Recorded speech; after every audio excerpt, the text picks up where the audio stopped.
किसी की नजर ना लगे मेरी बच्ची को, कहते हुए सुमन जी ने अपनी आंख से काजल निकालकर अहाना के कान के पीछे लगा दिया। अहाना आज किसी परी से कम नहीं लग रही थी। अखिल की पसंद की हुई गोल्डन ड्रेस, हल्का सा मेकअप किया हुआ चेहरा, स्टाइलिश तरीके से बंधे हुए उसके बाल, ये सब अहाना को किसी अलग ही दुनिया की परी होने का खिताब दे रहे थे। क्या बात है दी, आज तो जीजू आप पर फ्लैट होने वाले हैं, निशांत ने अहाना के कमरे में आते हुए कहा। वैसे तू भी कुछ कम नहीं लग रहा है, अहाना ने निशांत को छेड़ते हुए कहा। किसको इम्प्रेस करने का इरादा है? हम्म।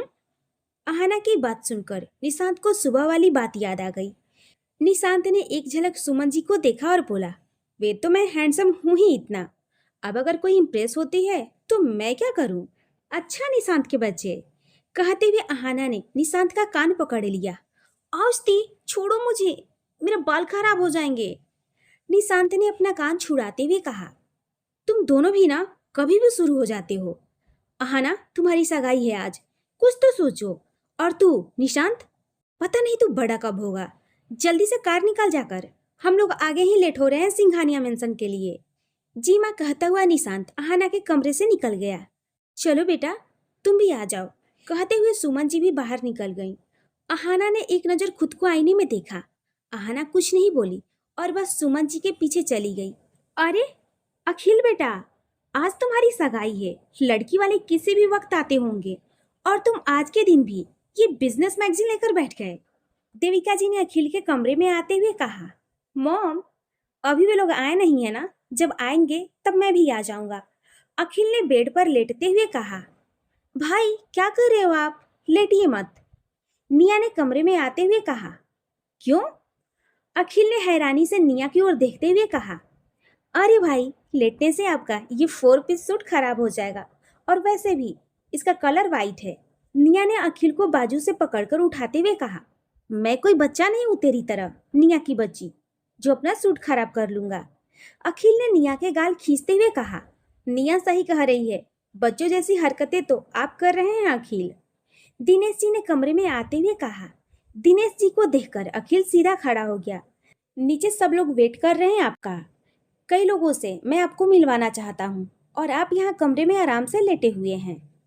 वे पापा, मैं बस आ ही रहा था, अखिल ने कहा। जल्दी आइए, कहते हुए दिनेश जी बाहर चले गए और देविका जी भी अखिल की ओर देखते हुए बाहर चली गई। चले भाई, निया ने अखिल की ओर देखते हुए पूछा। यार, आज मेरी सगाई है, लेकिन पापा को आज भी मुझे बिजनेस के लोगों से मिलवाना है, अखिल ने चिढ़ते हुए कहा। पर भाई, आपको तो ऐसे बिजनेसमैन से मिलना पसंद है ना, निया ने अखिल की ओर देखते हुए कहा। अखिल ने निया की तरफ देखा। अखिल जब से अहाना से मिला था तब से वे थोड़ा बदल सा गया था। पहले अखिल को बिजनेस के अलावा कुछ दिखता ही नहीं था, लेकिन अब अखिल हर चीज को अहमियत देता था। अखिल को चुप देखकर निया आगे बढ़ी और अखिल की बाजू पकड़कर बोली, चले भैया। अखिल ने हाँ में सर हिलाया और निया के साथ नीचे चल दिया। अखिल सीढ़ियों से नीचे आ रहा था तो सभी की निगाहें बस उस पर ही जम गई थी। व्हाइट सूट में अखिल प्रिंस की तरह लग रहा था। सगाई के फंक्शन में मौजूद लड़कियां तो दिल थामे बस अखिल को ही देख रही थी। निया की एक सहेली जो अखिल को बेइंतहा चाहती थी, वे तो अखिल को देखकर बेहोश तक हो गई थी। अखिल के नीचे आने पर निया अपनी फ्रेंड्स के पास चली गई और दिनेश जी अखिल को अपने बिजनेस के लोगों से मिलवाने लगे। और दिन होते तो अखिल भी उन सबसे मिलने में उत्साहित होता, लेकिन आज तो अखिल की सगाई थी। अखिल की आंखें दरवाजे पर ही टिकी हुई थी, जहां से हाना अपने परिवार के साथ किसी भी वक्त आ सकती थी। अखिल समझ नहीं पा रहा था कि हाना को आज देखने के लिए उसका दिल इतना बेकरार क्यों हो रहा था। सबसे मिलने के बाद अखिल देविका जी के पास आ गया। मम्मी, वे लोग तो अब तक आए नहीं, अखिल ने देविका जी से पूछा। क्या बात है, आज मेरा बेटा बहुत ही उतावला हो रहा है, देविका जी ने मुस्कुराते हुए अखिल की ओर देखते हुए कहा। ऐसी बात नहीं है माँ, वे तो बस इसलिए पूछ रहा था कि पापा मुझे न जाने कितने और लोगों से मिलवाते रहेंगे, इसलिए जल्दी से सगाई का फंक्शन हो और मैं अपने कमरे में जाऊं। पर तुझे तो ऐसी बिजनेस पार्टी बहुत ही पसंद थी अखिल। पर आज ये कोई बिजनेस पार्टी नहीं है मॉम, अहाना के साथ सगाई है मेरी और वे अब तक आई भी नहीं है।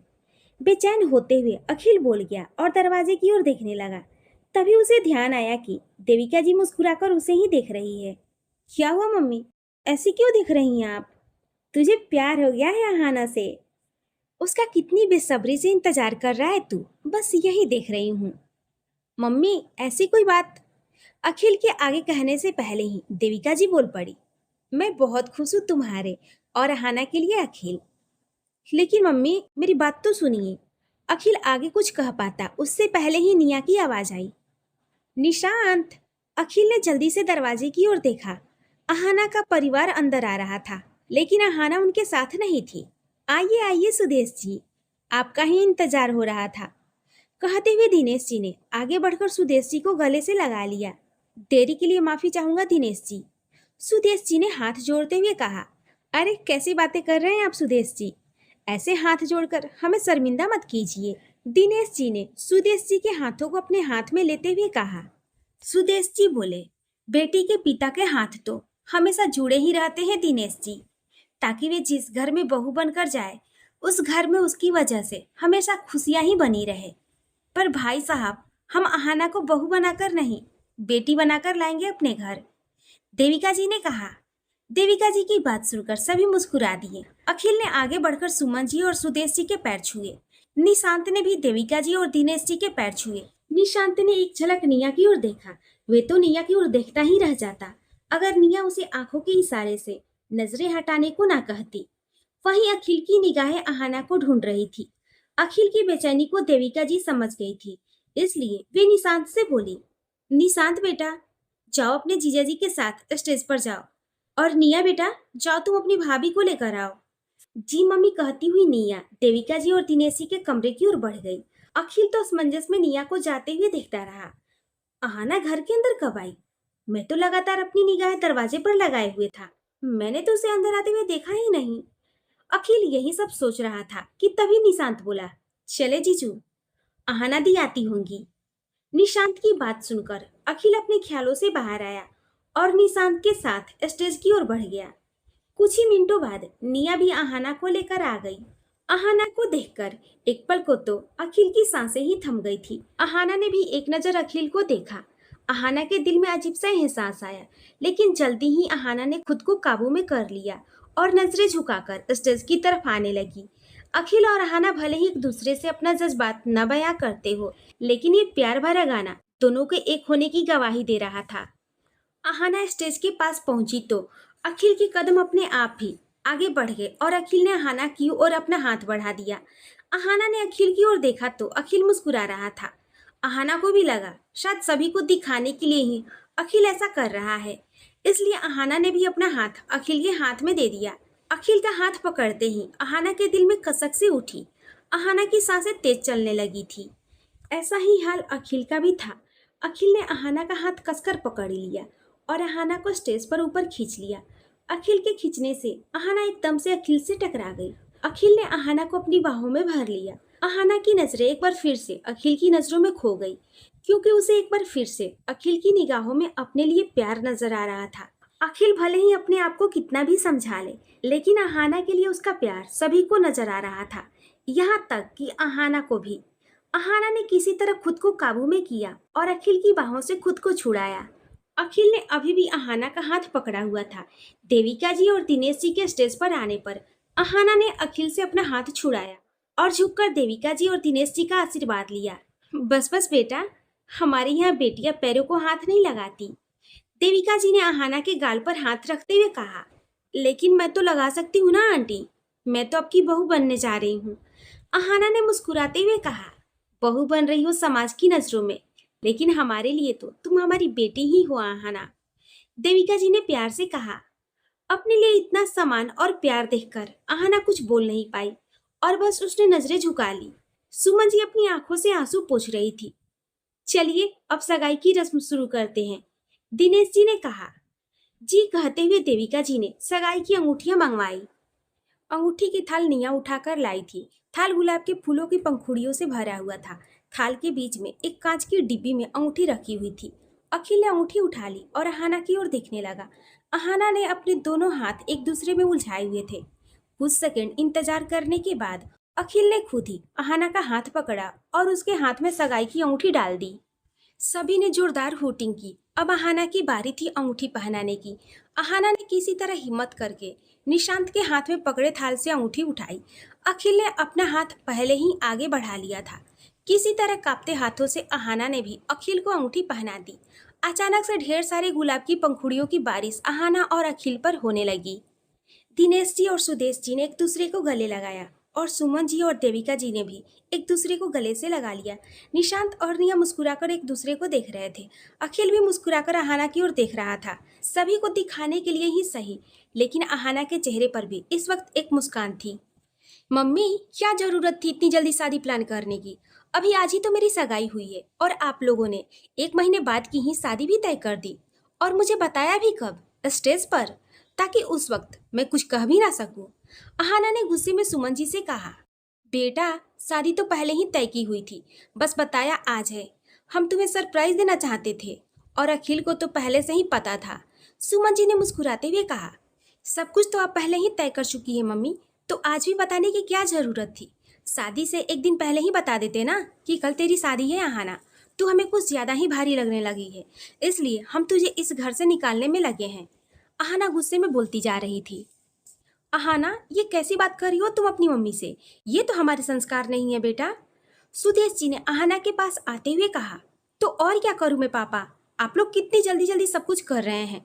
मुझे थोड़ा वक्त चाहिए था ना शादी के लिए। 1 महीने का वक्त काफी होता है अहाना बेटा, और तुमने आज देखा है ना सिंघानिया परिवार को, कितना अच्छा परिवार है। अखिल से तो तुम पहले ही मिल चुकी हो, तो फिर किस लिए तुम्हें और टाइम चाहिए बेटा? आप नहीं समझेंगे पापा। कहते हुए अहाना सोफे से उठी और अपने कमरे की ओर चली गई। निशांत ऊपर से खड़ा हुआ सब देख रहा था। दी, मैं आपके कमरे में आ सकता हूँ? निशांत ने अहाना के कमरे को नॉक करते हुए कहा।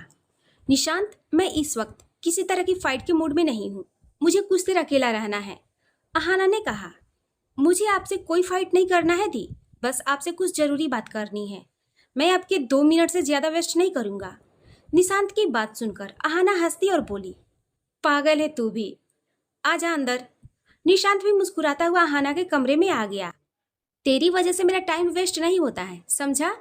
अहाना ने निशांत के गाल को खींचते हुए कहा।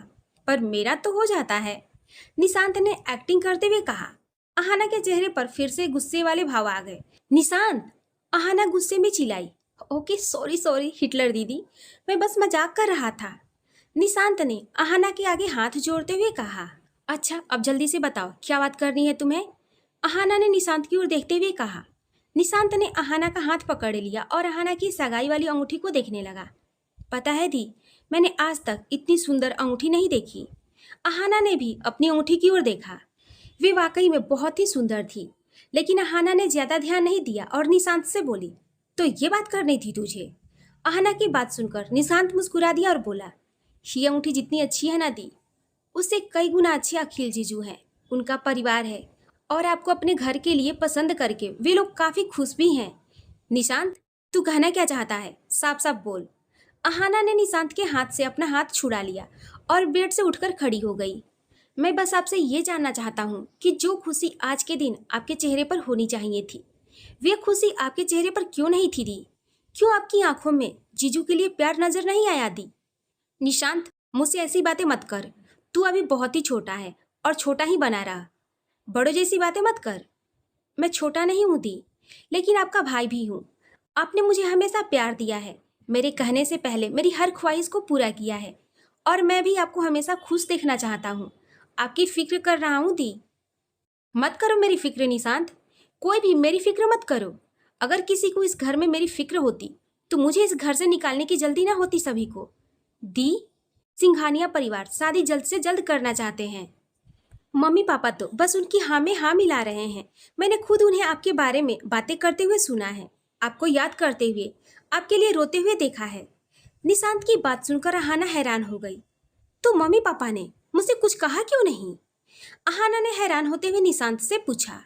वे मैं नहीं जानता दी, वे आप उनसे पूछिए, लेकिन उससे पहले मेरे सवाल का जवाब दीजिए। निशांत ने अहाना के हाथों को अपने हाथों में लेते हुए पूछा। कैसा सवाल निशांत?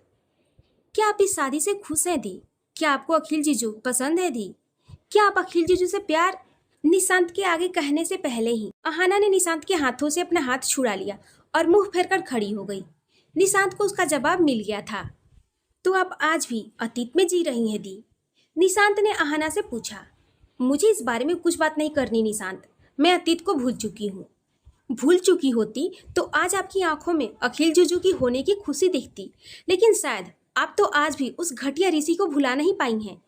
निशांत ने गुस्से में अहाना से कहा। निशांत चिल्लाते हुए अहाना पलटी और उसने निशांत को एक थप्पड़ मार दिया। निशांत को थप्पड़ मारने के बाद अहाना को एहसास हुआ कि उसने क्या कर दिया है। अहाना ने अपने हाथों से अपने चेहरे को ढक लिया। निशांत का हाथ अभी भी अपने गाल पर था। वे गुस्से में अहाना के कमरे से बाहर जाने लगा। दरवाजे पर रुककर निशांत पलटा और अहाना की ओर देखकर बोला, अखिल जुजू से ज्यादा प्यार आपको कोई नहीं कर सकता दी। एक दिन आप भी ये बात मानेंगी, याद रखिएगा मेरी बात।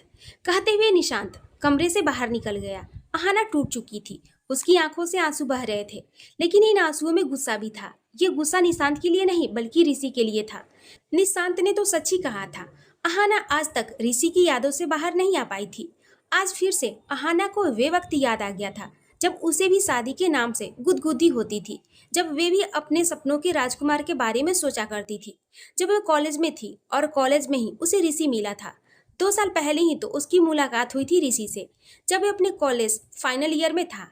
एग्जाम होने में अब कुछ ही वक्त बचा था। अपने आंसुओं के साथ ही अहाना एक बार फिर से उन पुरानी यादों में खो गई थी। तो अहाना मैडम, क्या सोचा है तूने? सिंगल रहकर ही कॉलेज से विदाई लेना है क्या? प्रीति ने अहाना से कहा। मेरी छोड़, तू अपनी सुना। तूने अपना 50 का टारगेट पूरा कर लिया या नहीं? अहाना ने मुस्कुराते हुए कहा। बस 49 हो गए हैं, एक रह गया है। प्रीति ने अहाना को आंख मारते हुए कहा। तो तुझे कौन सी कमी है मेरी जान? तू कॉलेज में किसी की ओर देख तो सही, तेरे पीछे तो सभी लड़के ही लट्टू रहते हैं। अहाना ने प्रीति से कहा। ये सब के सब फट्टू हैं अहाना, इस बार मुझे तो किसी स्पेशल का इंतजार है, जो बंदा इन सब से अलग हो। अच्छा जी, अभी तक तो अपने पूरे कॉलेज में ऐसा कोई नहीं है, सब के सब लड़कियों के आगे पीछे घूमने वाले हैं, अहाना ने कहा। प्रीति ने मुस्कुराते हुए अहाना की ओर देखा और बोली, तभी तो तुझे भी कह रही हूँ कि अपना ये सिंगल रहने का व्रत तोड़ और मिंगल हो जा किसी के साथ। इनमें से कोई मेरे लायक नहीं। कहते हुए अहाना ने अपनी कॉफी खत्म की और उठकर एकदम से पलट गई। तभी अहाना अचानक से एक लड़के से टकरा गई। उस लड़के ने आंखों में मोटा सा चश्मा लगाया हुआ था। उसके बाल 70s के बॉलीवुड हीरो की याद दिला रहे थे। उसने अपनी कमर तक पैंट को चढ़ाया हुआ था और उसकी शर्ट इतनी ढीली थी कि उसमें उस लड़के जैसा एक और लड़का फिट आ जाता। अहाना से टकराते ही वे लड़का घबरा गया और बोला, मुझे माफ़ कर दीजिए, मुझे माफ़ कर दीजिए, मुझे पता नहीं था आप यूँ अचानक से उठकर पलट जाएंगी, मुझे माफ़ कर दीजिए, मैं तो बस ये एड्रेस पूछ रहा था, मुझे माफ़ कर दीजिए, मुझे माफ़ कर दीजिए प्लीज़। अरे अरे, बस बस, इतनी माफ़ी क्यों मांग रहे हैं आप? थोड़ा रिलैक्स हो जाइए। अहाना ने उस लड़के की ओर देखते हुए कहा। मैं बस बस ये एड्रेस पूछ रहा था। कहते उस लड़के ने नजरें झुकाकर एक स्लिप अहाना के आगे कर दिया। प्रोफेसर ठकराल का ऑफिस फर्स्ट फ्लोर से राइट में है। अहाना ने वे स्लिप वापस से उस लड़के को देते हुए कहा, थैंक यू मैडम, मुझे माफ़ कीजिएगा, वे मैं बस गलती से टकरा गया था। उस लड़के ने फिर से माफ़ी मांगना शुरू कर दिया। होए, सॉरी की दुकान। प्रीति ने अपनी चेयर से उठते हुए कहा, एक बार बोल दिया ना कि चिल कर, बार बार क्यों मजे ले रहा है? प्रीति की बात सुनकर उस लड़के का चेहरा उतर गया। अहाना ने देखा तो उस लड़के पर तरस आ गया। अहाना ने प्रीति को आंखें दिखाई और उस लड़के की ओर देखकर बोली, इसकी बात पर ध्यान मत दीजिए, आप जाइए। वे लड़का बिना कुछ बोले फर्स्ट फ्लोर की ओर बढ़ गया। अहाना ने गुस्से से प्रीति की ओर देखा। प्रीति ने अपने कंधे उचका दिए। अहाना प्रीति से कुछ कहने ही वाली थी कि तभी उस लड़के का फोन बज गया। अहाना ने देखा कि अखिल का फोन था। अहाना हैरान परेशान थी। तभी उसे ध्यान आया कि वे इस वक्त अपने कमरे में थी। आज उसकी अखिल से सगाई हो चुकी थी और अभी उसके फोन पर अखिल का नंबर फ्लैश हो रहा था। अहाना अपनी उन कड़वी यादों से बाहर आ गई और उसने जल्दी से अखिल का फोन उठाया। हेलो, अहाना ने धीरे से बोला। हेलो मिस अहाना, कैसी हैं आप? अखिल ने मुस्कुराते हुए पूछा। मैं ठीक हूँ, अहाना ने निरस्ता से जवाब दिया। आपको डिस्टर्ब तो नहीं किया ना? अखिल ने पूछा। जी नहीं। बताइए क्या काम था? अहाना बस रोबोटिक आवाज में बोले जा रही थी। उसके मन में अखिल को लेकर कोई भाव नहीं थे। अभी अभी वे अपनी उन कड़वी यादों से बाहर आई थी, जिसकी वजह से अहाना का मूड और खराब हो गया था। काम तो कुछ नहीं था, बस मैंने ऐसे ही फोन किया था, अखिल ने कहा। मिस्टर अखिल, अगर आपको कुछ काम नहीं है तो क्या हम बाद में बात कर सकते हैं? अहाना ने सीधे सीधे अखिल से पूछ लिया। लेकिन अखिल को महसूस हुआ कि अहाना थोड़ी परेशान है, इसलिए अखिल ने अहाना से पूछ लिया, मिस अहाना, क्या आप ठीक हैं? ये बात सुनकर अहाना उन कड़वी यादों में फिर से खोती जा रही थी, इसलिए उसने गुस्से में अखिल से कहा, मिस्टर अखिल, आप क्यों कर रहे हैं मेरी इतनी परवाह? आपको हो क्या गया है? आप आज सगाई में भी अजीब सा बिहेव कर रहे थे। शायद आप भूल रहे हैं मिस्टर अखिल कि हम लोग सिर्फ एक कॉन्ट्रैक्ट मैरिज कर रहे हैं, जिसमें प्यार और जज्बात नाम की कोई चीज़ नहीं है। इसलिए मेरी परवाह करना छोड़ दीजिए, समझे आप? अहाना की बात सुनकर अखिल के हाथ से फोन छूट गया। भले ही अखिल भी शादी को कॉन्ट्रैक्ट मैरिज ही मानता था, लेकिन कम से कम दोस्ती का रिश्ता तो अहाना और अखिल के बीच हो सकता था ना, ताकि अहाना कल को सिंघानिया मेंशन में आकर अजीब महसूस ना करे। यही सोचकर ही अखिल ने अहाना को फोन किया था, लेकिन अहाना ने तो अखिल को अंदर तक बिखेर कर रख दिया था। जब कुछ मिनटों तक अखिल की ओर से कोई जवाब नहीं आया, तब जाकर अहाना को समझ आया कि वह गुस्से में कितना कुछ बोल गई है। Mister Akhil, I am sorry, वे मेरा मतलब ये था कि अहाना के आगे कुछ कहने से पहले ही अखिल बोल पड़ा, रात बहुत हो गई है मिस अहाना, मुझे इतनी रात तक जागने की आदत नहीं, फोन रखता हूँ। इतना कहकर अखिल ने अहाना की बात सुने बिना ही फोन कट कर दिया। एक बार फिर से आज अखिल के चेहरे पर वही रौबदार बिजनेसमैन वाले भाव आ गए थे। अखिल उठा और उसने अलमारी से अपना सूट निकाला और सोफे पर रख दिया। अखिल ने अपने मैनेजर को फोन किया और बस इतना कहा, मेरी मिस्टर विलास के साथ कल की मीटिंग फिक्स कर दो और अगले 1 महीने तक मेरी back to back meeting fix होनी चाहिए। इसके बाद अखिल ने फोन कट कर दिया और कमरे की लाइट्स ऑफ करके सोने की कोशिश करने लगा। वहीं दूसरी ओर अहाना को अखिल से इस तरह बात करने का पछतावा भी हो रहा था, और वहीं अखिल के कहे शब्द अभी भी अहाना के दिमाग में चल रहे थे। मिस अहाना, क्या आप ठीक हैं? एक बार फिर से अहाना अतीत की उन कड़वी यादों में खोने लगी थी।